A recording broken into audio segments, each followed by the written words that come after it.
오늘은 하나님이 우리와 함께 계십니다라는 주제를 가지고 여러분들과 함께 은혜를 나누고자 합니다. 여러분들 앞에 이제 화면에 그림이 하나 나타날 텐데요. 여러분들 이것은 초등학교 3학년 그 학생에게 이 그림을 보여주면서 이 선생님이 그 질문지에다 이렇게 썼다라고 합니다. 다음 그림을 보면서 생각하는 시간을 가져봅시다. 그림 속의 아이는 무엇을 하고 있는 것일까요? 5분간 그림을 보며 난 얼마나 행복한 사람인지 생각해 봅시다 라고 질문 내용이 그렇습니다. 그래, 첫 번째 질문입니다. 그림 속의 장면을 자세하게 설명해 봅시다. 누가 어디에서 무엇을 왜 하고 있는지 그림 속 하나하나를 상상하며 이야기해 봅시다.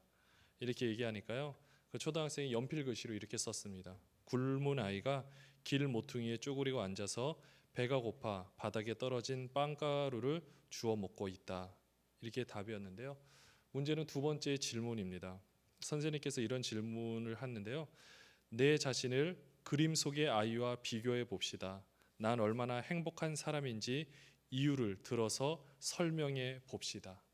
만약에 여러분들에게 이 질문을 던지면 여러분들은 어떻게 대답을 하시겠습니까? 근데 이 초등학교 3학년생의 대답이 어땠냐면요. 제가 읽어드리겠습니다. 남의 아픔을 보고 내가 얼마나 행복한지 아는 것은 별로 좋지 않다고 생각한다. 같이 아픔을 해결해 주려 하고 같이 잘 먹고 잘 살아야 될 것이다. 이게 초등학교 3학년 학생의 대답입니다. 너무 멋지지 않습니까? 저도 집에서 밥을 먹을 때 저희 아들, 딸 앞에 대놓고 그림 보여주진 않지만 이런 얘기 정말로 많이 했습니다. 너네 얼마나 행복한 줄 알아? 너네 얼마나 행복한지 알아? 근데 그 6살 된 딸이 그래서 밥 먹을 때마다 이야기합니다. 아빠, 그 아프리카 오빠들은 이 밥도 못 먹는다면서 저한테 가끔 이런 얘기를 해요. 그런데 제가 이 것을 보고 나서 이 초등학교 3학년 학생의 대답이 왜 자꾸 제 머리에 맴도는지 모르겠습니다. 그러면서 오늘 말씀을 보면서 또한 느꼈던 것은 우리가 지금 조금 전에 그 사진을 보면 불쌍하다는 생각이 들잖아요. 안타깝다는 생각이 듭니다. 하나님 편에서 우리라는 존재를 바라볼 때 하나님만의 시선은 어떠했을까요? 우리라는 존재가 하나님 눈에 보여지는 모습은 어떠했겠습니까? 지금 우리가 바라봤던 저 아이만도 못한 존재가 아마 우리들이었는지도 모릅니다. 한편으로는 만약에 저 아이가 백만장자의 아들이었는데 본인이 그것을 몰라서 저렇게 삶을 살아간다면 얼마나 어리석고 안타까운 삶이겠습니까? 분명한 것은 하나님께서는 우리를 바라보실 때 어쩌면 저와도 못한 존재인지 모르겠지만 너무나도 사랑하셔서 그 하늘 보좌를 버리시고 우리들에게 오셨다라고 말씀하고 있습니다. 우리들을 그냥 내버려 두실 수도 있었겠지만 그렇게 하지 않으시고 이 땅에 오셔서 인간의 몸을 입고 이 땅에 오셔서 우리의 모든 죄 문제를 해결하여 주시고 우리의 모든 삶을 인도하여 주셨던 것입니다. 오늘 말씀의 이 주제는 하나님이 우리와 함께 하신다라는 주제인데요. 사실 이 말씀 가운데 메인 문장은 제일 중요한 것은 생각보다 우리 하나님은 가까이 계십니다 라는 것이 오늘 말씀의 주제입니다. 그래서 오늘 우리와 지금 함께하고 있는 이 하나님에 대해서 정확하게 알아가는 것이 오늘 설교의 목적이기도 합니다. 우리 옆에 있는 분에게 인사 한번 하도록 하겠습니다. 생각보다 하나님은 가까이 계십니다.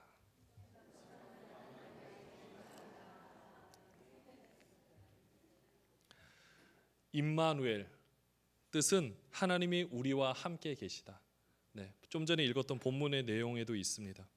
이 말씀은 여러분의 그 성경에도 나와 있지만 아시는 대로 이사야 7장 14절에 나오는 말씀을 마태가 인용한 것입니다. 먼저 이 말씀이 이사야서에 왜 나타났는지 한번 배경을 살펴보면요. 이 당시 남유다의 왕으로 요담의 아들 아하스라는 사람이 왕으로 다스릴 때였습니다. 이때 주변의 나라 아람 왕 르신, 지금으로 말하면 시리아겠죠. 시리아 또 이스라엘 왕, 북이스라엘 왕 베가, 이 두 왕이 이 예루살렘을 이제 침공하고요, 계속해서 공격을 하고 있는 상황입니다. 그러다 보니까 아하스 왕과 그의 백성들의 마음이 흔들릴 수밖에 없습니다. 이때 하나님께서 이사야 선지자를 통하여서 아하스를 만나게 하신 후에 말씀하여 주십니다. 그 원수들 진멸하여 줄 테니까 걱정하지 말라. 또한 이것들을 내가 확실하게 이행하겠으니 네가 한번 어떤 표징이라도 한번 나한테 말해봐라. 어떤 건지 말하면 내가 그대로 다 보여주겠다. 근데 이때요, 아하스 왕이 구하지 않습니다. 본인 딴에서는 하나님을 시험하지 않겠다라는 그렇게 고백을 하면서 구하지 않습니다. 이때 이사야 선지자를 통해서 하신 말씀이 왜 그렇게 하였느냐 이렇게 책망을 하면서, 자 그럼 내가 이 징조를 너에게 알려주겠다. 바로 그 징조가 처녀가 잉태하여 아들을 낳을 것이요 그의 이름을 임마누엘이라 하리라. 이렇게 말씀하여 주셨습니다. 물론 여기서 이 처녀 임마누엘 이 부분이 누구를 말씀하고 있는가 많은 학자들의 해석이 다르지만, 그래도 우리가 전체적으로 바라봤을 때 이 말씀은 궁극적으로 이제 성취될 바로 우리 예수 그리스도를 보통 예표한다라고 말씀을 우리가 하고 있습니다. 근데 실제적으로요, 이 아하스 왕 통치 기간, 이 말씀이 선포되고 나서 약 10년 후에 좀 전에 말했던 아람 왕 르신, 북이스라엘, 또 아람과 북이스라엘이 아수르라는 나라에 의해서 멸망당합니다. 그리고 그 당시에 이 남유다도 그 당시에 풍전등화처럼 굉장히 위험한 상황에 빠집니다. 그때가 히스기야 왕이 다스리던 시대였습니다. 그런데 우리가 아는 대로 히스기야 왕이 다스리던 시대 가운데 그 군사가 쳐들어왔지만 하룻밤에 18만 5천 명이 송장으로 변하기도 하고요, 모든 역사들이 사람의 힘으로는 할 수 없는 것들을 하나님께서 시행하고 계셨던 것을 우리가 성경을 통해서 분명히 알 수가 있습니다. 바로 만왕의 왕이신 하나님께서 직접 다스린다는 이 말씀, 바로 보라 처녀가 잉태하여 아들을 낳을 것이요 그 이름을 임마누엘이라 하리라.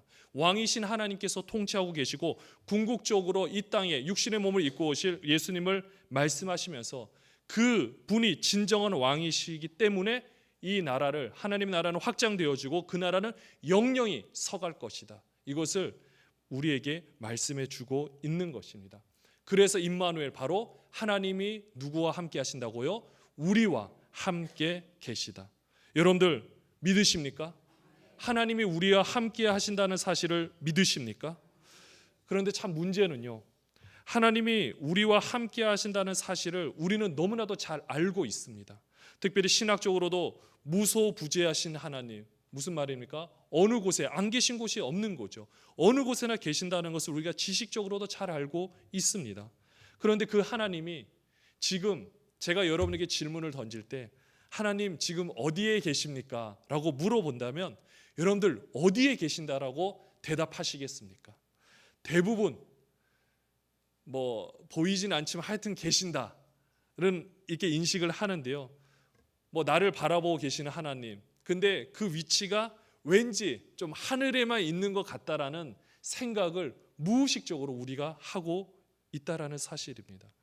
그러다 보니 알게 모르게 분명히 나와 함께 하시는 것은 아는데 필요할 때만, 내가 기도할 때만 나와 함께 하시는 것 같고, 내가 하나님의 말씀에 순종할 때만 나와 함께 하는 것 같고, 그 외에는 나와 동떨어져 계신 하나님, 지식적으로 나와 함께 하시는 하나님이라고 여기지만 내 감정적으로 내 실제의 모습 가운데는 약간 좀 우리가 미안하니까 하나님이 조금 동떨어져 계시진 않는가, 이것이 우리의 현실이라는 겁니다. 이렇게 자연스럽게 이원론적인 생각을 우리는 하게 되는 것입니다. 또 하나님께서 원하시는 삶을 우리가 잘 살려고 하지만 못할 때가 얼마나 많습니까? 그러다 보면 내 존재를 보니 한심하고, 이런 한심한 존재에 하나님이 함께 하시겠지만 조금 죄송스럽다 보니까 감히 초대를 못할 것 같고, 이런 생각이 혹시 여러분을 지배하고 있지는 않습니까? 그래서 이런 말이 있죠. 가까이 하기에는 너무나 먼 당신, 이렇게 표현을 하는데요, 이것이 우리가 하나님을 생각하는 마음인지도 모릅니다. 그럼 왜 이런 영향을 우리가 이런 영향 가운데 살고 있을까? 한번 크게 두 가지로 한번 살펴보았는데요. 첫 번째는 우리 한국에 이 복음이 들어올 때 유교의 영향 가운데 복음이 들어오다 보니 이 구약의 하나님의 모습을 우리 나름대로 선교 용어로 인데 상황하라 그랬어요. 이 상황 속에서 하나님을 인식하게 되다 보니까 우리는 하나님의 존재를 굉장히 멀리 있고, 위험에 물론 그런 하나님이지만, 위험이 있으신 하나님이고 거룩하신 하나님이지만 굉장히 무언가 동떨어져 있다라는 생각을 하게 되는 것입니다.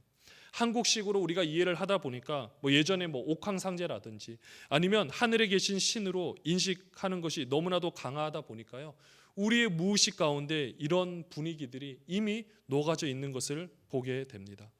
또 하나는요, 지금 우리가 이제는 구약 신약을 통해서 하나님의 말씀 우리가 바라보고 있지만, 예전에 우리 유대인들 바라보면 어떻습니까? 지금 우리가 설교 제목에도 하나님을 제가 굉장히 쉽게 씁니다. 하나님의 이름에 대해서 부르는 것도 우리 얼마나 친근합니까? 그러나 유대인들은 그렇게 하지 못했다는 것을 알고 있습니다. 하나님 이름을 쓰기 위하여 목욕제계를 하고 붓을 들어 썼어야 되고, 정말 이 친밀하다는 생각을 뛰어넘어 굉장히 먼 존재로 인식을 했었는데요. 이것이 바로 그들을 지배했던 유대교 신학도 한몫을 했다라는 겁니다. 바로 유대교 신학의 가장 큰 특징은 하나님과 사람 사이에 다리를 놓는 것입니다. 그래서 후대의 유대인들이 하나님께서 직접 인류와 접촉하는 것을 하나님에 대한 불경한 것으로 여겼던 것입니다. 그래서 그들은 하나님과 인간 사이를 연결해주는 매개체로 그것을 말씀 또는 지혜라는 단어로 제시를 하면서, 이렇게 하나님이 직접 만나는 것이 아니라 이렇게 말씀으로 해주시고 지혜로 깨닫게 해주시는 약간의 다른 매개체를 통해서 인격적인 관계가 아닌 나의 삶을 중심에 놓고 내 행동의 결과를 놓고 그것을 연결해주는 다른 것에 초점을 맞추게 된 것입니다. 우리는요, 이 두 가지 영향을 다 받은 상황에 있습니다. 아버지 그래도 벌써 옛날의 유교적인 문화에서는 감히 친하게 지낼 수 없는 존재가 너무나도 각인되어 있고요.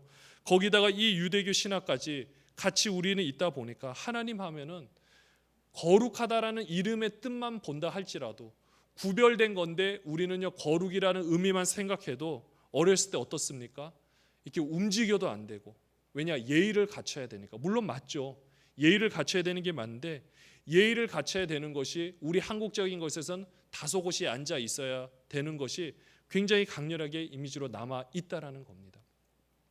얼마 전에 제자훈련 체험학교에서 함께 이제 그 제자훈련 체험을 준비하며 이렇게 서로 실습하는 시간이었는데요.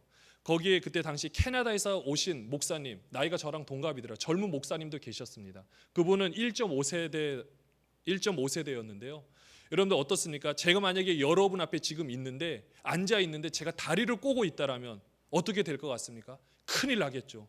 예의도 모르고 저런 하면서 생각할 텐데요. 마찬가지로 그때 당시에 그분이 참 인도를 잘했는데 지적을 받은 게 하나 있습니다. 뭐냐? 다리를 꼬았다라는 거예요. 근데 그분에게 있어서 다리를 꼬는 것은 너무나도 당연한 일이고 어른 앞에서 상관없고 어른들이 본다 할지라도 그것을 불경하게 여기지 않는다라는 겁니다. 우리의 생각에서, 우리의 문화적 습관에서는 말이 안 되는 거죠. 그런 것처럼 우리에게 있어서는 이렇게 하나님이라는 존재를 물론 나와 함께 하시는 하나님이라고 인정하지만 인정할 수 없는 여러 가지 이런 이유들이 있었다라는 것입니다. 그런데 오늘 이 말씀을 보면서요, 우리 구약 시대로 한번 넘어가면서 그 말씀을 살펴보고자 하는데요. 우리가 먼저 꼭 놓치지 말아야 되는 것은, 여러분들 임마누엘이 맞는 말입니까? 임마누엘의 하나님이 맞는 말입니까? 임마누엘이 맞는 말입니다. 임마누엘, 하나님이 우리와 함께 하신다. 하나님이 이미 들어가 있습니다. 근데 우리는요, 임마누엘의 하나님이라는 것을 너무나도 자연스럽게 인식하고 있습니다. 하나님은요, 지금 임마누엘, 우리와 함께하고 계십니다. 그럼 구약 시대를 한번 살펴보고자 하는데요. 여러분들, 그러면 정말로 구약 시대의 하나님은 우리와 함께 하시지 않고 정말 하늘에만 계시고 우리는 사람들이 그 밑에 서서만 삶을 살았느냐? 그렇지 않습니다. 오늘 화면에 나오는 말씀을 같이 한번 읽어보도록 하겠습니다. 레위기 26장 11절에서 12절 말씀입니다. 같이 한번 읽도록 하겠습니다. 시작. 내가 내 성막을 너희 중에 세우리니 내 마음이 너희를 싫어하지 아니할 것이며 나는 너희 중에 행하여 너희의 하나님이 되고 너희는 내 백성이 될 것이니라. 아멘. 12절 말씀에 뭐라고 하십니까? 너희 중에 행하여라는 말씀을 분명히 해주고 계십니다. 구약시대 하면 성막하면 무엇이 떠오릅니까? 아마 여러분들 구름기둥, 불기둥 또는 그 가운데서 있었던 여러 가지 제사 이런 것들이 생각날 텐데요. 성막이라는 것 자체는 바로 하나님과 인간 사이, 하나님과 사람 사이의 관계, 올바른 관계를 맺는 너무나도 중요한 곳입니다. 하나님의 통치하심이 성막을 통해 선포되고요, 사람의 어떻게 삶을 살아야 되는지 이 성막을 통해서 증명이 되는 너무나도 귀한 장소라는 것입니다. 이 성막 바로 하나님의 임재를 상징하죠. 구름기둥이 밤에는 불기둥, 낮에는 구름기둥이 내려오면 그곳에 성막을 중심으로 사람들이 12지파가 질서정연하게 배치해서 잠을 자고 수경을 하게 됩니다. 또 구름기둥이 떠오르거나 불기둥이 떠오르게 되면 얼른 준비를 차려서 이동하는 곳으로 질서정연하게 움직여 갑니다. 성막이라는 것 자체는 바로 이들 백성의 전부였고 그들의 삶의 전부였다라는 것입니다. 그러니까 하나님이 저 위에만 계시고 사람들은 그냥 알아서 삶을 살아가는 것이 아니라 하나님께서 친히 그 성막 가운데 임재하여 주셔서 하나님의 통치하심이 그들의 백성의 삶 가운데서 그대로 투영되면서 그들이 삶을 살았다는 것입니다. 그들에게 있어서 하나님은 그들에게 있어서 전부였다라는 거죠. 또 하나님께서 어떻게 그들과 함께 하셨는지 민수기 10장 33절에서 36절의 말씀에 보면 너무나도 자세히 나와 있습니다. 우리 이 말씀도 같이 한번 읽도록 하겠습니다. 시작. 그들이 여호와의 산에서 떠나 3일 길을 갈 때 여호와의 언약궤가 그 3일 길에 앞서가며 그들의 쉴 곳을 찾았고 그들이 진영을 떠날 때 낮에는 여호와의 구름이 그 위에 덮였었더라. 궤가 떠날 때에는 모세가 말하되 여호와여 일어나사 주의 대적들을 흩으시고 주를 미워하는 자가 주 앞에서 도망하게 하소서 하였고 궤가 쉴 때에는 말하되 여호와여 이스라엘 종족들에게 돌아오소서 하였더라. 아멘. 여호와의 산, 이제 호렙산을 떠나 이게 갈 때 언약궤가 3일 길을 앞서갔다라고 말씀하고 있습니다. 그래서 무엇을 찾았습니까? 그들의 쉴 곳을 찾았다는 거예요. 이것은 무엇을 상징합니까?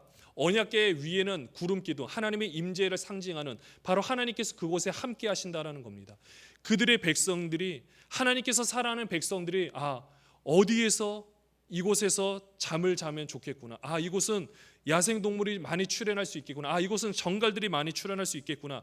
이것을 하나님께서 바라보시면서 불꽃 같은 눈으로 그들 살아가는 백성들이 쉴 곳을 찾아서 그것을 일일이 인도하셨던 분이 우리 하나님이시라는 겁니다. 그 하나님께서 이 모세가 기도할 때 어떻게 말합니까? 그 임재를 상징할 때 여호와여 일어나사 주의 대적들을 흩으시고 주를 미워하는 자가 주 앞에서 도망하게 하소서. 하나님께서 가시는 곳마다 이런 놀라운 역사 있기를 바랬고요.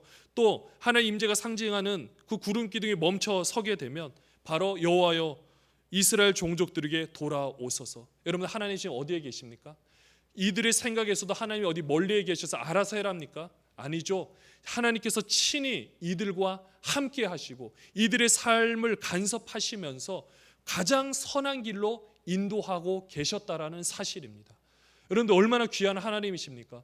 이것을 우리 가운데로 표현하면, 우리 살아가고 있는 이 삶의 모습들 가운데 표현하면 하나님께서 여러분들보다 먼저 앞서 가시면서 가장 선하고 좋은 길로 인도하고 있다라는 사실입니다.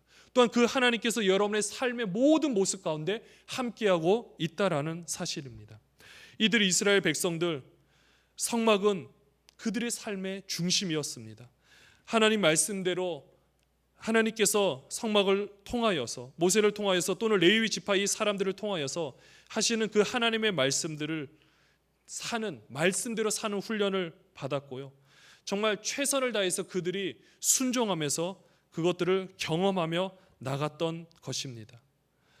거룩한 생활로 증명되는 삶, 거룩한 생활로 증명되는 그들의 신앙이었던 것입니다. 우리는 거룩한 생활은 해도 되고 안 해도 된다라고 생각할 때가 있습니다. 왜냐? 이원론적인 생각이 우리의 사고를 지배하고 있기 때문입니다. 그래서 이런 말도 하죠. 하나님 없이 선한 일을 하면 천국에 못 간다. 당연하죠.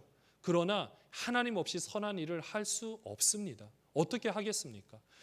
하나님, 우리가 이 모든 삶의 모든 부분들은 그 당시에 성막을 통하여서 이스라엘 백성들이 가장 고귀하게 삶을 살아가는 하나님께서 원하시는 삶의 모습은 그 반대의 삶이 인간을 인간되지 못하게 사는 삶의 구조가 너무나도 많았기 때문에 하나님은 거기에 반대되는 방향으로 가장 그들이 인간답게 살아갈 수 있는 최고의 환경을 조성하시면서 만들어 갔다라는 겁니다.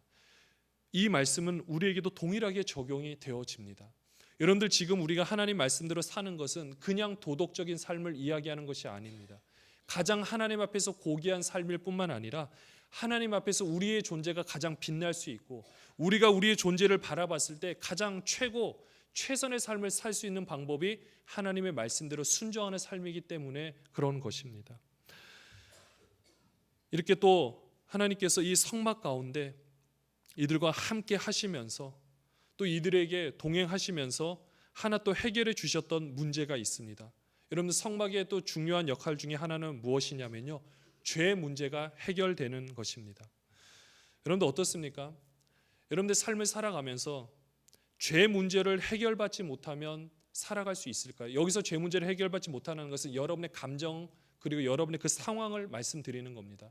여러분들 매 주일마다 여기 예배 자리에 나오셔서 참회 기도를 합니다. 여러분들 참회 기도를 할 때와 하지 않을 때 여러분들의 마음과 상황이 어떻습니까? 엄청 다르겠죠. 우리가 이번에 예배 가운데 이 선포되는 이 설교 말씀을 통하여서도 우리가 확실히 배웠겠지만 제사라는 것도 이 죄 문제 해결되는 그 장소 가운데 제사를 통하여서 원래는 우리가 죽어야 되지만 그 동물이 대신해서 죽임을 당함으로 말미암아 내 죄 때문에 누군가가 이렇게 죽는구나, 누군가가 이렇게 피를 흘려야 되구나, 엄청난 교육이 됩니다. 또한 그것으로 말미암아 내 죄가 원래는 내가 저렇게 되어야 될 존재인데 하나님께서 나에게 은혜를 베푸셔서 대신해서 저 재물이 나를 대신해서 죽는구나, 그리고 죽어가는 그 재물, 태워지는 이 재물을 바라보며 다시 한번 하나님 앞에 그 은혜를 통하여 우리가 두 발 뻗고 편하게 삶을 살아갈 수 있다라는 겁니다. 여러분들, 만약에 여러분들의 죄 문제가 해결되지 않는다라면, 여러분들이 이곳에 와서 예배하는 것을 하나님이 받지 않으시고 여러분들이 이곳에 와서 기도하는 모든 회개의 기도에 하나님께서 응답하지 않는다라는 믿음이 있다라면 어떻게 될 것 같습니까? 우리가 언제 죽을지 모른다는 불안한 생각, 언제 역경을 겪을지 모르겠다라는 이런 생각 때문에, 근심 때문에 하루하루 삶을 살아가기가 얼마나 힘든지 모릅니다. 그런데 우리가 지금 이렇게 와서 하나님 앞에서 우리의 모든 것을 아뢰고 또 가서 열심히 생활할 수 있는 것이 무엇일까요? 바로 하나님께서 이런 제사 방법들을 통하여서 이 성막이라는 걸 통하여서 하나님이 친히 함께 하심으로 우리와 동행하고 계신다라는 것을 우리에게 확증시켜 주셨다라는 사실입니다. 얼마나 귀하고 감사합니까? 우리는 이렇게 하나님께, 정말 하나님께서 지금 우리의 이런 모든 생활 가운데 우리의 삶 가운데도 함께 하시지만 우리의 죄 문제까지도 하나님께서 함께 하심으로 말미암아 우리는 이렇게 하나님 앞에서 마음껏 예배할 수 있는 예배자로 세움 받을 수 있었다라는 겁니다. 또한 하나님께서는 그의 아들 예수 그리스도를 통하여서 우리의 모든 죄 문제를 단번에 해결하여 주셨습니다. 그렇게 해결하여 주셨기 때문에 우리가 그 은혜의 보좌의 앞에 담대히 나아갈 수 있지 않게 되었습니까? 우리가 그렇지 않다면 여기 어떻게 한 분이라도 이 자리에 나올 수 있겠습니까? 어떻게 제가 이 자리에 감히 설 수가 있겠습니까? 우리 하나님께서 이 문제까지도 우리와 함께 하시면서 친히 그 제물이 되어주시고 대제사장이 되어주셔서 친히 단번에 해결해 주심으로 말미암아 우리가 하나님께서 우리와 함께 하신다는 것을 우리의 입으로 선포할 수 있고 그 놀라운 사실이 지금 우리 가운데 일어나고 있다라는 사실입니다. 얼마나 귀합니까? 우리는 이런 하나님께 우리의 마음을 다해서 찬송하고 찬양드리며 영광 올려드리며 나아가야 할 것입니다. 여러분들, 우리가 하는 이 예배가 우리가 하나님이 함께 하시는 이 예배 가운데 정말 우리의 모든 것을 드릴 뿐만 아니라 우리와 함께 하시는 그 하나님을 경험하는 귀한 시간이 되기를 소원합니다. 시편 22편 3절 말씀에 보면 이렇게 고백을 합니다. 이스라엘의 찬송 중에 계시는 주여, 주는 거룩하시니이다. 얼마나 귀한 고백입니까? 영적 이스라엘 된 우리들에게 우리도 이런 고백을 할 수 있게 되는 것입니다. 우리의 한 입으로 한 목소리를 함께 부르는 이 찬양 가운데, 이 찬송 가운데 하나님께서 거하심으로 인하여서 또 우리 삶의 예배 가운데 우리가 감사함으로 고백하는 것이 다 찬송 아니겠습니까? 우리가 힘들고 어려운 일이 있다 할지라도 내가 열심히 살아가고 그것에 대해서 하나님께 감사하는 고백이 다 하나님 앞에 올려드리는 찬송이 되어집니다.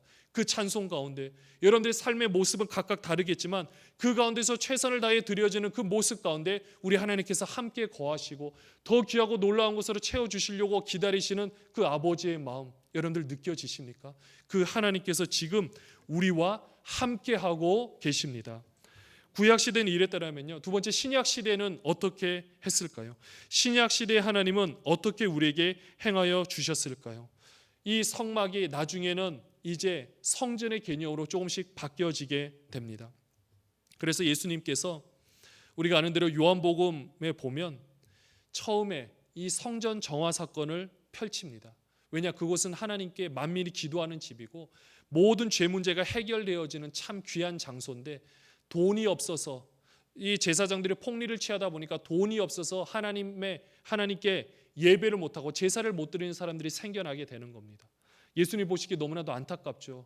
저게 하나님의 뜻이 아니었는데 왜 저렇게 되었을까? 이렇게 그렇게 생각하시면서 그 모든 상을 이제 뒤엎고 이것을 정화를 시켰는데 이때 그 사람들이 이 예수님에게 말을 합니다. 반발하는 이 대제사장들이 예수님에게 그러면 어떤 표적을 우리에게 보여줄 거냐 이렇게 말씀하실 때요, 요한복음 2장 19절에서 21절 우리 같이 한 목소리로 함께 읽도록 하겠습니다. 시작.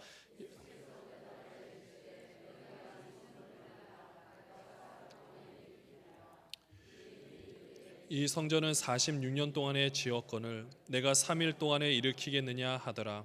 그러나 예수는 성전된 자기의 육체를 가리켜 말씀하신 것이라. 아멘.